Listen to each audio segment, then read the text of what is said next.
मेरी उम्र 17 साल की हो चुकी थी। घर में मैं और मेरी माँ हम दोनों ही रहते थे। मेरी माँ सिलाई का काम करती थी, जिससे हमारा गुजारा होता था।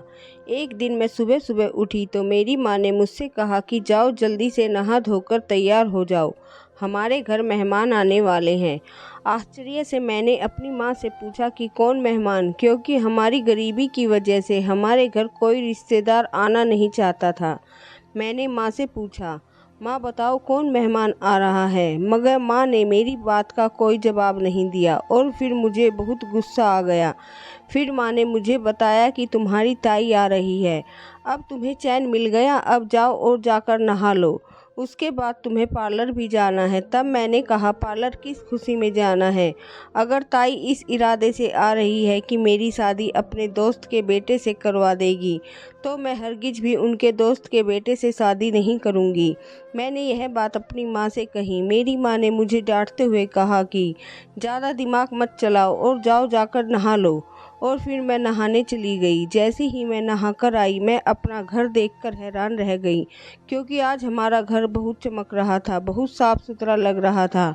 आज से पहले मैंने इतनी साफ सफाई घर में नहीं देखी थी। हर जगह फैला हुआ ही रहता था, क्योंकि मेरी मम्मी की तो तबीयत खराब रहती थी और मुझसे जितनी सफाई हो सकती थी मैं उतना कर देती थी। माँ ने भी कभी मुझे सफाई करने के लिए नहीं कहा। मैं अपनी मर्जी से जो कर देती थी वही हो जाती थी। आज मुझे अपना घर बहुत अच्छा लग रहा था। घर में एक सुकून सा लग रहा था।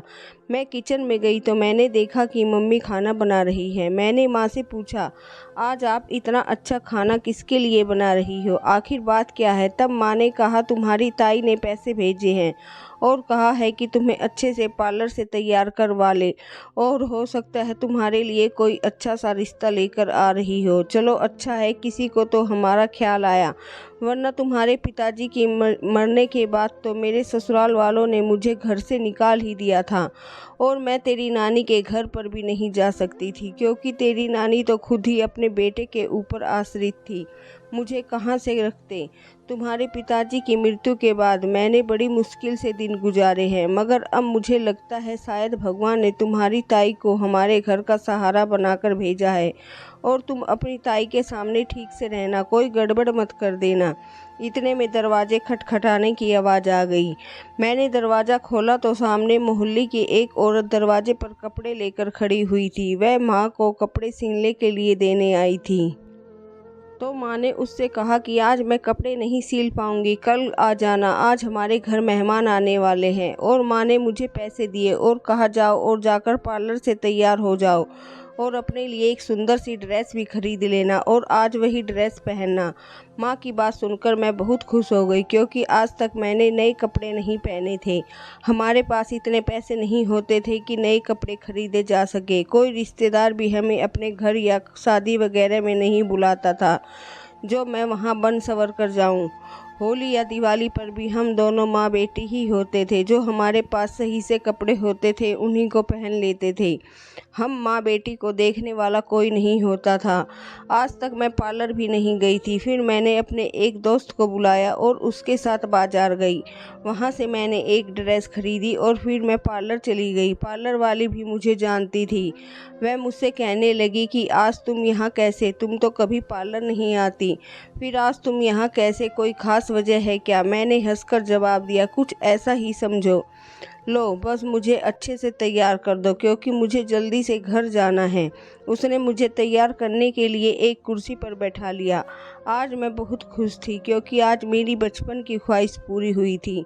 क्योंकि मैं बचपन से ही सोचती थी कि मैं अच्छे अच्छे कपड़े पहनूं और पार्लर से तैयार होकर आऊं, मगर हमारी गरीबी की वजह से कभी मेरी ख्वाहिश पूरी नहीं हुई। मुझे आज वहाँ पर तैयार होकर बहुत अच्छा लग रहा था। तैयार होने के बाद मैंने खुद को शीशे में देखा तो मैं देखती ही रह गई कि यह मैं ही हूँ। मैं सोच रही थी, क्या यह वही पूजा है जो 2-2 दिन तक अपने मुंह तक नहीं धोती थी? कोई भी देखेगा तो यकीन नहीं करेगा कि यह पूजा ही है। फिर मैंने पार्लर वाले को पैसे दिए और अपने घर आ गई। मैं दरवाजे में घुसी ही थी कि देखा तो सामने ताई बैठी थी और माँ से बातें कर रही थी। मैं आराम से चलकर उनके पास गई और मैंने उनको नमस्कार किया। जब उन्होंने मुझे देखा तो देखती ही रह गई और कहने लगी, देखो तो कितनी बड़ी हो गई है और साथ में कितनी सुंदर भी हो गई है। इस पर तो खूब जवानी चढ़ रही है। बचपन में कैसे 2 चोटी बांधकर घूमती थी, अब कैसे निखार आ रहा है। ताई मेरी तारीफ करने लगी और मुझे अपने पास बिठा लिया। मगर ताई सिर्फ अकेली ही आई थी, उनके साथ कोई नहीं था। तो उन्होंने मुझे इतना तैयार क्यों करवाया, क्यों इतने पैसे भेजे, मुझे नई ड्रेस दिलवाई। फिर मैंने सोचा खैर छोड़ो, मुझे क्या, मुझे तो नए कपड़े और मेकअप करने को मिल ही गया। मेरे लिए तो यही बहुत है। मैं ताई से बातें करने लगी। रात में खाने का समय हो गया था। माँ ने मुझसे कहा कि पूजा खाना लगवा लो। मैं खाना लगाने उठी तो ताई ने मेरा हाथ पकड़कर अपने पास बिठा लिया और कहने लगी, पूजा इतनी अच्छे से तैयार होकर आई है, इतनी अच्छी ड्रेस पहने हुए है, इसे कोई काम करवाने की ज़रूरत नहीं है। अगर यह काम करेगी तो इसका मेकअप खराब हो जाएगा। और मैं तो पहले से ही कामचोर थी। और ताई की बात सुनकर मैं उनके पास ही बैठ गई। माँ मुझे गुस्से से देखने लगी और फिर खाना लगाने लगी। मुझे तो बचपन से ही घर के कामों में दिलचस्पी नहीं थी। माँ ही अगर ज़्यादा होता तो घर की साफ सफाई कर लिया करती थी, वह भी हफ्ते में 1 या 2 बार, क्योंकि हमारे घर में होता ही कौन था। मैं और माँ 2 लोगों का काम ही क्या होता है। और माँ खाना बना लिया करती थी, जो हमारा 2 दिन तक चल जाता था। घर का खर्चा चलाने के लिए माँ सिलाई का काम करती थी। माँ घर पर ही लोगों के कपड़े सिलती थी, इसलिए आसपास के सभी लोग माँ से ही कपड़े सिलवाते थे। मुझे यह सिलाई विलाई बिल्कुल पसंद नहीं थी, लेकिन माँ बीमार रहती थी और घर में कोई कमाने वाला भी नहीं था। फिर भी ना चाहकर मुझे उनकी मदद करनी पड़ती थी। मैंने इंटर तक पढ़ाई की थी, क्योंकि हमारी हालत ऐसी नहीं थी कि मैं आगे पढ़ सकती थी। बचपन में तो मुझे पढ़ाई का बहुत शौक था, पढ़ लिख कर कुछ बनना चाहती थी। लेकिन जब मैं स्कूल जाती तो बच्चे मेरा मजाक उड़ाते थे, मुझे गरीब गरीब कहकर चिढ़ाते थे। मेरा कोई दोस्त भी नहीं बनना चाहता था और ना ही कोई मेरे पास बैठता था। इसलिए मेरा पढ़ाई से मन हट गया। जैसे तैसे करके मैंने इंटर तो पास कर ली। माँ तो बहुत चाहती थी कि मैं पढ़ लिख कर कुछ बन जाऊं, ताकि मुझे उनकी तरह कभी कोई परेशानी ना उठानी पड़े, क्योंकि उनको काम ढूंढने में बहुत परेशानी होती थी। जब माँ को कोई काम नहीं मिला तो माँ को सिलाई का काम करना पड़ा, क्योंकि हमारे हालात अच्छे नहीं थे। और सिलाई का काम भी शुरू अचानक से हुआ था। जब हम इस मोहल्ले में नए नए रहने आए थे तो हमारे पड़ोस में शादी थी। जिस टेलर ने उनको कपड़े सिलवाने थे, उनके यहाँ मौत हो गई थी, जिसकी वजह से उनके कपड़े सिलने के लिए मना कर दिया। जब उन्हें पता चला कि माँ को सिलाई आती है तो वह हमारे घर पर आ गई और माँ के कहने लगी कि हमारे कपड़े सिल दो, जितने पैसे बनेंगे हम आपको दे देंगे। माँ के पास भी काम नहीं था, इसलिए माँ ने हाँ भर दी। पिताजी के पास अच्छी खासी ज़मीन जायदाद थी, लेकिन पिताजी की मौत होने के बाद उन्होंने सभी ज़मीन जायदाद धोखे से ले ली। पिताजी के मरने के बाद माँ सदमे में थी और इसी बात का फ़ायदा उठाकर माँ से झूठ बोलकर सारे कागजात पर अंगूठा लगवा लिया। और उस समय मैं भी बहुत छोटी थी, क्योंकि मेरी माँ पढ़ी लिखी नहीं थी। उन्होंने कहा कि वह सारी जायदाद पूजा के नाम कर रहे हैं। माँ ने बिना सोचे समझे उन पर भरोसा करके सारे कागजात पर अंगूठा लगा दिया। मैं अपनी माँ की इकलौती औलाद थी। माँ ने सोचा कि सारी जायदाद पूजा के नाम हो गई। कुछ दिनों तक तो सब कुछ ठीक रहा, किसी ने हमें कुछ नहीं कहा। लेकिन पिताजी के मरने के 1 महीने बाद पिताजी के भाई ने हमें घर से निकलने को कहा। यह सुनकर माँ ने कहा, हम घर से नहीं जाएंगे, यहाँ पर तो हमारा भी हिस्सा है। माँ की यह बात सुनकर चाचा जी हंसने लगे और कहने लगे, कौन सा हिस्सा, वह तो तुमने अपनी मर्जी से मेरे नाम कर दिया था। मेरी माँ हैरानी से उन्हें देखने लगी और कहने लगी, मैंने तो ऐसा कुछ नहीं किया। उन्होंने सारे कागजात निकाल कर माँ के सामने रख दिए और कहने लगे, यह देखो, खुद अंगूठा लगाया था। तुम्हारी भलाई इसी में है कि तुम दोनों माँ बेटी यहाँ से निकल जाओ, वरना मैं तुम्हें धक्के मारकर निकाल दूंगा। मेरी माँ ने बुआ और ताऊ से भी इस बारे में बात की, लेकिन किसी ने भी माँ का साथ नहीं दिया। माँ ने पुलिस स्टेशन में भी रिपोर्ट कराई, लेकिन बड़े पापा ने पुलिस स्टेशन में भी पैसे भर दिए थे। मेरी माँ के मायके वालों ने भी मेरी माँ का साथ नहीं दिया, क्योंकि मेरी माँ ने अपनी मर्जी से मेरे पापा से शादी की थी। शादी के बाद ही मेरी माँ के मायके वालों ने सारे रिश्ते नाते तोड़ दिए थे, यहाँ तक कि वह मेरे पापा के मरने पर भी नहीं आए थे। माँ एक बार अपने घर गई थी, लेकिन उनकी भाभीयों ने उन्हें घर से निकाल दिया और कहने लगी, आइंदा से हमारे घर में कदम मत रखना, तुम्हारी इस घर में कोई जगह नहीं है। मेरी माँ अकेली औरत थी और आखिर करती भी क्या, क्योंकि सभी लोगों ने उन्हें मुंह मोड़ लिया था, किसी ने भी माँ का साथ नहीं दिया था। फिर हम दूसरे शहर में आ गए। यहाँ मेरे पापा का एक घर था जो मेरी माँ के नाम था। इसके बारे में किसी को कुछ नहीं पता था। अगर पता होता तो शायद ताऊ जी इस घर को भी अपने नाम करवा लेते। हम लोग यहाँ पर रहने आ गए, लेकिन हमारे पास पैसे नहीं थे। 2-3 दिन तो हमारा गुजारा हो गया। उसके बाद हमारे पास खाने पीने के लिए कुछ भी नहीं था और फिर माँ काम ढूंढने के लिए चली गई। सारा दिन की थकी हारी माँ घर पर आई तो मैंने पूछा कि माँ कुछ काम मिला, तो मानो माँ ने सर हिला दिया और कहा कि अनजान शहर में कोई काम पर नहीं रखता और हमें कोई जानता भी नहीं है। और अगले दिन सुबह होते ही माँ फिर से काम की तलाश में निकल गई। जब थकी हुई शाम को माँ घर आई तो मैंने पूछा कि माँ कोई काम मिला। माँ ने कहा, हाँ, एक घर में साफ सफाई का काम मिला है। उनकी ऐसी हालत देखकर मैं बहुत रोने लगी, क्योंकि बचपन से ही मैंने अपने घर में नौकरों को काम करते हुए देखा था। मेरे पापा की आमदनी बहुत अच्छी थी। माँ ने भी कभी कोई घर का काम नहीं किया था और आज दूसरों के घर में काम करना पड़ रहा था। मैंने माँ को यह काम करने के लिए मना कर दिया तो माँ ने कहा, 1-2 दिन तो यह काम करके गुजारा कर लेंगे, फिर कोई और काम देखूंगी। अगले दिन वह काम पर नहीं जाने लगी तो मैंने उन्हें जिद लगाकर रोक लिया कि मैं आपको यहाँ काम पर नहीं जाने दूंगी। माँ ने छुट्टी कर ली और सारा दिन घर पर ही रही। शायद भगवान ने मेरी सुन ली थी। उसी दिन पड़ोस की एक आंटी माँ से कपड़े सिलवाने के लिए आ गई थी। अब मैंने मजबूरी और हालात को देखते हुए उन्हें कपड़े सिल दिए। उन्होंने सिलाई के पैसे माँ के हाथ पर रख दिए, जिसे माँ घर में खाने पीने का सामान लेकर आई। रात को जब हम खाने के बाद लेटे तो माँ ने मुझे समझाते हुए कहा कि बेटा, अब हमारे कमाने वाला कोई नहीं है, इसलिए मुझे ही कमाने के लिए घर से बाहर निकलना पड़ेगा। अगर तुम ऐसा करोगी तो हमारे खाने का इंतजाम कौन करेगा? मैं माँ की बात समझ गई थी। पड़ोस की आंटी, जो कि माँ के पास कपड़े सिलवा कर लेकर गई थी, वह फिर से हमारे घर आई और माँ से बोली, आपने हमारे कपड़े बहुत अच्छे सिले हैं, आप ही हमारे कपड़े सिले करें, जो पैसे बनेंगे हम आपको दे देंगे। माँ ने सोचा कि घर पर बैठे बिठाए काम कर लूँ और इससे घर पर भी रहूँगी और पूजा पर भी ध्यान दे सकूँगी। और माँ के पास कोई और काम भी नहीं था। माँ ने जहाँ साफ सफाई का काम किया था, वहाँ छुट्टी करने की वजह से उन्होंने काम करने के लिए मना कर दिया और फिर मैंने घर में सिलाई का काम करने के लिए हाँ भी भर दी कि चलो माँ को दूसरों के घर में काम नहीं करना पड़ेगा। देखते ही देखते सारे मोहल्ले के लोग माँ से ही कपड़े सिलवाने लगे, क्योंकि माँ बहुत अच्छे कपड़े सिलती थी। इस तरह से हमारा गुजारा हो रहा था और मैंने स्कूल में एडमिशन भी ले लिया था। स्कूल में सब बच्चे अपने घर से अच्छा अच्छा खाना लेकर आते थे, लेकिन हमारे पास इतने पैसे नहीं होते थे, इसलिए बच्चे मेरा मजाक बनाते रहते थे। मैडम भी मुझे हर समय डांटती रहती थी, इसलिए मेरा स्कूल जाने का बिल्कुल भी मन नहीं करता था।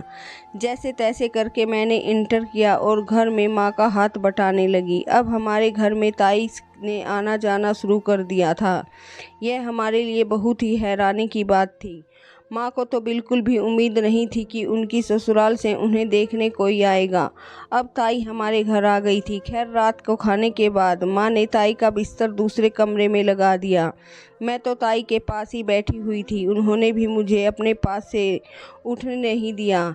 जैसे ही मैं उसके पास से जाती, वह तुरंत बुला लेती और अपने पास ही बिठा लेती। ताई ने कहा कि मैंने तुम्हारा बिस्तर दूसरे कमरे में लगा दिया है। यह सुनकर वह कहने लगी कि तुम पूजा का बिस्तर भी मेरे साथ ही लगा दो, मैं पूजा के साथ ही सोऊंगी, मुझे उससे बहुत सारी बातें करनी हैं। वैसे तो रोज़ मैं माँ के पास ही सोती थी, लेकिन आज मैं ताई के पास सो गई। माँ अपने कमरे में सोने चली गई। लेटने के बाद ताई मुझसे बातें करने लगी। बात करते करते अचानक वो उठी और उन्होंने अपना बैग खोला और बैग में से बर्फ़ी निकालकर मुझे खाने के लिए दी।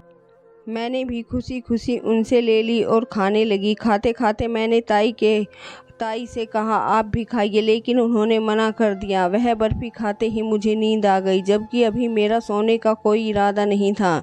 सुबह उठकर ताई ने नाश्ता किया और कहने लगी, अब मैं चलती हूँ। माँ ने और मैंने उन्हें रोकने की बहुत कोशिश की मगर वो नहीं रुकी। उनके जाने के बाद माँ मुझसे कहने लगी, खामखा इतना झंझट किया, तुम्हारी ताई ने तो कोई रिश्ते की बात नहीं की। मैंने कहा, माँ कोई बात नहीं, शायद अगली बार हो किसी रिश्ते के बातें करें। माँ ने कहा कि कोई इशारा ही देकर चली जाती ताकि हम कुछ समझ जाते, मगर उन्होंने तो इस तरह की कोई बात नहीं की। मैंने कहा, माँ तुम फिक्र ना करो, वह अगली बार ज़रूर कोई ना कोई रिश्ते की बात करेगी और उन्होंने कहा है वह बहुत जल्द ही वापस आएगी। वह मेरे लिए बहुत सारे गिफ्ट और सामान लेकर आई थी। उसके जाने के बाद मैं उन्हें देखने बैठ गई। मुझे उनका दोबारा आने का इंतज़ार था ताकि वह मेरे लिए कोई अच्छा सा रिश्ता बताए। मेरा इंतज़ार ख़त्म ही हो गया। 1 महीने बाद ही वह फिर से हमारे घर आ गई। आने से पहले ही उन्होंने पैसे भेज दिए और कहने लगी कि पूजा को अच्छे से पार्लर से तैयार करवा लेना और अच्छा सा जोड़ा पहना देना। माँ ने ऐसा ही किया क्योंकि माँ को पूरा यकीन था कि इस बार ताई मेरे लिए कोई ना कोई रिश्ता लेकर ज़रूर आएगी। माँ ने कहा कि तुम पहले से भी अच्छी तरह तैयार हो जाओ, तुम्हारी ताई ने कहा है। माँ की यह बात सुनकर मैं शर्मा गई थी क्योंकि मैं भी चाहती थी कि जल्दी से जल्दी मेरी शादी हो जाए। मैं अपनी ज़िंदगी में बहुत बोर हो चुकी थी। मैं माँ से पैसे लेकर पार्लर चली गई और जब पार्लर से तैयार होकर घर आई तो ताई घर पर आ चुकी थी। लेकिन मैंने देखा इस बार भी वह अकेले ही आई थी। फिर मैंने सोचा हो सकता है पीछे से कोई आ रहा हो। माँ ने ही बातों ही बातों में ताई से पूछा मगर उन्होंने कहा कि वह तो अकेले ही आई हैं। उनकी यह बात सुनकर मैं और माँ दोनों हैरानी में पड़ गई कि आखिर यह हो क्या रहा है। जैसे तैसे अपने दिल को तसल्ली दी, लेकिन दिल फिर भी बेचैन था। इस बार भी ताई ने मुझे अपने पास सुलाया और फिर वैसे ही बर्फ़ी खिलाई। मैंने सोचा हो सकता है ताई यह सब कुछ अपने प्यार में कर रही हो, तूने अपने किए का पछतावा हो रहा हो और उन्होंने बचपन में मुझसे जो कुछ छीना हो वह मुझे वापस मिल जाए, इसलिए वह मुझे तैयार करवाती है और नए नए कपड़े दिलवाती है। यही सोचकर मैं सुकून से सो गई। इस बार भी वह सुबह उठते ही वापस चली गई। मैं उन्हें रोकती रह गई मगर वह जल्दी दोबारा आने का वादा करके चली गई। मुझे यकीन था वह ज़रूर आएगी। अब तो ऐसे ही होने लगा। महीने 2 महीने में वह हमारे घर आती और आने से पहले मुझे तैयार करवाना भूलती नहीं थी। मुझे भी अच्छा लगता था। नए नए कपड़े पहनती और मेकअप करके आती। हर समय तैयार होकर रहना अब मेरी आदत बनती जा रही थी। लेकिन हर बार ही होता था, ताई हमारे घर आती और आने से पहले मुझको तैयार करवाती और रात को हमारे घर रुकती, मुझे बर्फ़ी खिलाती और सुबह उठकर चली जाती। अब तो हमें उम्मीद ही नहीं थी कि वह मेरे लिए कोई रिश्ता लेकर आएगी। हमने तो इस बारे में सोचना ही छोड़ दिया। इस बार मैं पार्लर तैयार होने गई तो पार्लर वाली ने मुझे देखकर अजीब सा मुंह बना लिया और कहने लगी, तुम यह काम क्यों करती हो? तुम यह गलत काम छोड़ क्यों नहीं देती? मैंने बड़ी हैरानी से उसकी तरफ देखा और बोला, कौन सा गलत काम? किस बारे में बात कर रही हो? मैं समझी नहीं। उसने मुझे फिर से यही बात कही, अभी भी तुम्हारे पास वक्त है, यह गलत काम छोड़ दो वरना तुम्हारी किसी अच्छे घर में शादी नहीं हो सकेगी। मैंने कहा, तुम क्या कह रही हो? मुझे कुछ भी समझ नहीं आ रहा, खुलकर बात बताओ। तुम कहना क्या चाहती हो तो मुझे पता भी चले। मगर उसने मुझसे कुछ नहीं कहा और मेरा मेकअप करने लगी। मैं तैयार हो गई थी लेकिन मेरे चेहरे का रंग उड़ गया था। उस पार्लर वाले की बात के बारे में सोच रही थी, आखिर वह क्या कहना चाहती थी और मैंने ऐसा कौन सा गलत काम कर दिया? मैंने तो ऐसा किसी के साथ कुछ नहीं किया। फिर वह किसके बारे में बात कर रही थी, यही सोचते सोचते मैं घर पहुंची। लेकिन अभी तक ताई घर पर नहीं आई थी। मिठाई के बारे में सोचने लगी कि वह क्यों बार बार हमारे घर आती है और वह हर बार एक ही काम करती है। क्या वह मेरे साथ कुछ गलत कर रही है? क्या पार्लर वाली को इसी बारे में बात कर रही थी? लेकिन उसे कैसे पता चला? फिर अचानक मेरे दिमाग में एक आइडिया आया। मैं अपनी दोस्त के घर गई और उसका मोबाइल ले लिया और उसने मुझसे पूछा, तुम्हें मोबाइल में क्या करना है? मैंने उससे कोई बहाना बना दिया कि मुझे कुछ काम है। फिर मैं मोबाइल लेकर घर पर आ गई और चुपके से मैंने मोबाइल का कैमरा ऑन करके उसी कमरे में लगा दिया जहां पर मैं और ताई सोया करते थे और हर बार की तरह वही सब कुछ हुआ। सुबह उठते ही ताई अपने घर जाने के लिए तैयार होने लगी। मैंने उन्हें रोका मगर वह नहीं रुकी। उसके जाने के बाद मैं कमरे में गई और मैंने मोबाइल से वह वीडियो देखी जो रात में बनी थी। वह वीडियो देखकर तो मेरे पैरों तले ज़मीन ही निकल गई। मैं सोच भी नहीं सकती थी कि ताई मेरे साथ ऐसा कर सकती है। मैं वह मोबाइल लेकर पार्लर वाली के पास गई और उससे पूछा, तुमको इस सब के बारे में कैसे पता चला? उसने मुझसे मोबाइल लिया और फेसबुक खोल कर दिखाया और कहने लगी, तुम्हारी ताई तुम्हारी अश्लील तस्वीर खींचकर फेसबुक पर डाल देती है और वह लोगों से तुम्हारी तस्वीर भी भेजती है जिससे उन्हें पैसे मिलते हैं, और वह लोग यह वीडियो बनाते हैं जिसमें एडिट करके तुम्हारा चेहरा लगा देते हैं।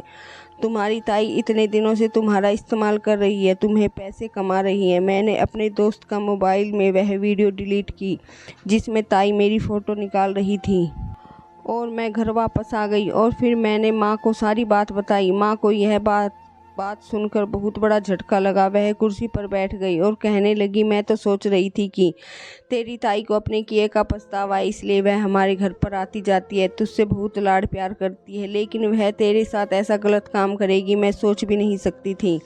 अगली बार जब ताई घर पर आई तो मैं घर के कपड़ों में ही थी। ताई ने मुझसे कहा कि है क्या पूजा, तुम तैयार नहीं हुई? मैंने ताई के मुंह पर उनके पैसे दे मारे और उनसे कहा, मुझे आपकी सारी सच्चाई पता चल गई है। अगर अपनी भलाई चाहती हो तो आज के बाद मेरे घर में कदम मत रखना, वरना तुम्हें पुलिस के हवाले कर दूंगी। वह मुझसे माफ़ी मांगने लगी, लेकिन अब मैं उनकी बातों में नहीं आने वाली थी। हमें अपने अपनों पर इतना भरोसा नहीं करना चाहिए कि वह हमें कब धोखा दे रही हैं और हमें पता भी ना चले। उसके बाद वह चली गई और कभी वापस नहीं आई। मैंने भी माँ से सिलाई सीखकर कपड़े सिलने शुरू कर दिए। अब हमारी ज़िंदगी अच्छे से गुजर रही थी। दोस्तों, मैं आशा करती हूँ आपको यह कहानी पसंद आई होगी। अगर कहानी अच्छी लगे तो चैनल को सब्सक्राइब करना, वीडियो को लाइक करें। धन्यवाद।